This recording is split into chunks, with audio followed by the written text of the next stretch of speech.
Assalamualaikum warahmatullahi wabarakatuh.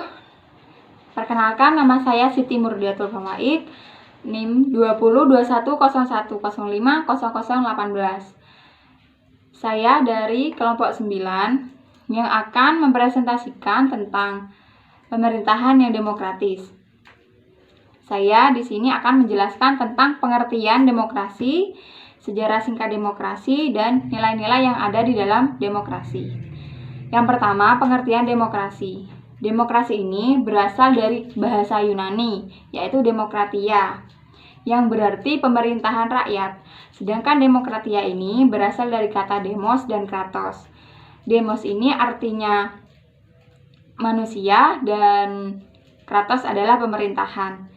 Jadi, dapat disimpulkan demokrasi ini berarti pemerintahan oleh rakyat, di mana orang dapat mengambil bagian dalam keputusan yang mempengaruhi cara komunitasnya dijalankan.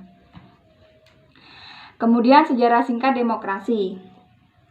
Nah, sejarah singkat demokrasi ini, pemerintahan dengan demokrasi ini telah dikembangkan sejak dahulu oleh orang Yunani kuno di kota Athena. Mereka mengumpulkan semua orang yang merupakan warga negara di situ, merupakan negara satu area di situ, tetapi tidak termasuk dengan budak, wanita, orang asing, dan anak-anak. Hanya orang-orang tertentu yang dapat melakukan demokrasi ini. Dan anak-anak ini yang tidak mempunyai hak tidak bisa. Dan majelis akan berbicara tentang jenis hukum apa yang diinginkan dan dipilih oleh warga negara. Sedangkan dewan ini menyarankan undang-undang. Nah, dewan ini dipilih dengan secara diundi. Para peserta dewan akan berubah setiap tahunnya dan jumlah orang di dewan paling banyak adalah 500 orang. Kemudian, nilai-nilai yang terkandung dalam makna demokrasi antara lain sebagai berikut. Yang pertama, dapat menjamin tegaknya keadilan. Kedua, memajukan ilmu pengetahuan. Ketiga, pengakuan dan penghormatan terhadap kebebasan. Dan mengakui serta menganggap wajar adanya keanekaragaman. Kemudian, menyelenggarakan penggantian pemimpin secara teratur. Sekian presentasi dari saya. Kemudian materi selanjutnya akan dilanjutkan oleh kelompok berikutnya. Kurang lebihnya mohon maaf. Wassalamualaikum warahmatullahi wabarakatuh. Assalamualaikum warahmatullahi wabarakatuh. Perkenalkan, nama saya Faiza Amanda Nurmaila dengan NIM 2021010500011. Di sini saya akan melanjutkan presentasi dari rekan saya sebelumnya. Baik, saya akan menjelaskan tentang bentuk-bentuk demokrasi. Dapat kita ketahui bahwa bentuk demokrasi itu ada dua cara.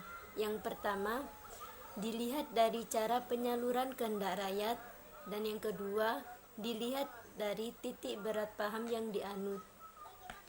Secara umum, demokrasi berdasarkan penyaluran kehendak rakyat dibagi menjadi dua, yaitu yang pertama demokrasi langsung dan yang kedua demokrasi tidak langsung. Yang pertama demokrasi langsung, di mana rakyat secara langsung mengemukakan kehendaknya dalam suatu rapat yang dihadiri oleh seluruh rakyatnya. Demokrasi langsung ini pernah dijalankan oleh rakyat di Yunani kuno. Yang kedua, demokrasi tidak langsung atau perwakilan. Demokrasi perwakilan yaitu demokrasi di mana rakyat menyampaikan kehendaknya melalui Dewan Perwakilan Rakyat atau DPR.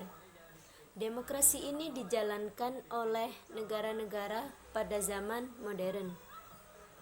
Kelebihan demokrasi yaitu ada 4. Yang pertama, pemerintah yang dibentuk sesuai keinginan rakyat. Dan yang kedua, rakyat sebagai pemegang kekuasaan dalam negara. Yang ketiga, rakyat dapat mengawasi jalannya pemerintahan. Dan yang keempat, pemerintah menjalankan kesejahteraan rakyat karena pemerintah dipilih oleh rakyat. Bentuk demokrasi yang kedua yaitu dilihat dari titik berat paham yang dianut.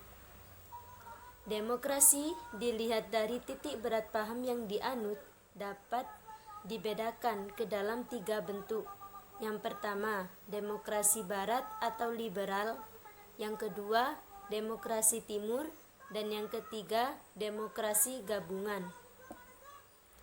Yang pertama, demokrasi barat atau liberal. Demokrasi barat ini menjunjung persamaan hak dalam bidang ekonomi dan memegang asas persaingan bebas. Dan yang kedua, demokrasi timur. Demokrasi ini lebih menitik beratkan pada paham kesamaan yang menghapuskan perbedaan kelas di antara sesama rakyat. Dan yang ketiga, demokrasi gabungan. Demokrasi ini berprinsip mengambil kebaikan dan membuang kelemahan dari demokrasi barat dan demokrasi timur. Cukup sekian presentasi dari saya. Selanjutnya akan disambung oleh rekan saya. Terima kasih. Wassalamualaikum warahmatullahi wabarakatuh. Assalamualaikum warahmatullahi wabarakatuh. Nama saya Isniatul Hafifatur Rahmah, NIM 202101050023. Di sini saya akan menjelaskan tentang sistem demokrasi modern. Yang pertama adalah demokrasi parlementer, yaitu sistem perorganisasian dalam suatu negara dengan adanya tanggung jawab kepada lembaga legislatif untuk melakukan pembentukan kabinet kerja dan melakukan pemilihan presiden dan wakil presiden. Ciri-ciri sistem ini adalah pertama, kekuasaan legislatif di atas kekuasaan eksekutif. Kedua, menteri-menteri atau kabinet bertanggung jawab kepada DPR. Ketiga, DPR dapat menjatuhkan kabinet dengan masih tidak percaya. Keempat, presiden atau raja kedudukannya sebagai kepala negara hanya lambang saja. Kelima, tanggung jawab pemerintahan ada pada kabinet yang dipimpin Perdana Menteri. Yang kedua yaitu demokrasi dengan sistem pemisahan kekuasaan.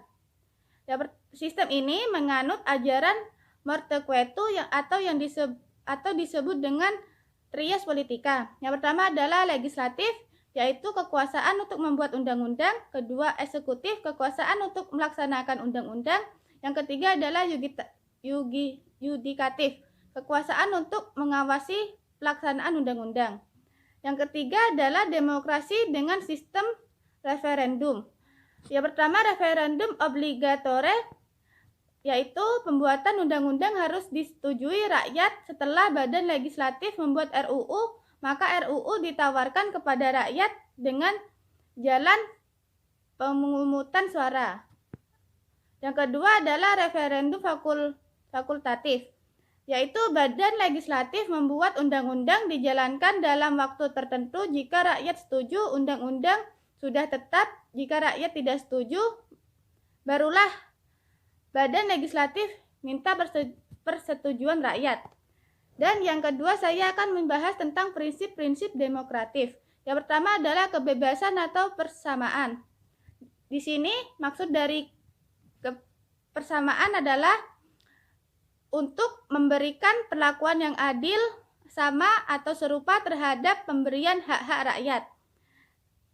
Terus yang disebut kebebasan adalah kemampuan bertindak tanpa pembatasan-pembatasan atau dengan pengengkangan yang terbatas pada cara khusus tertentu.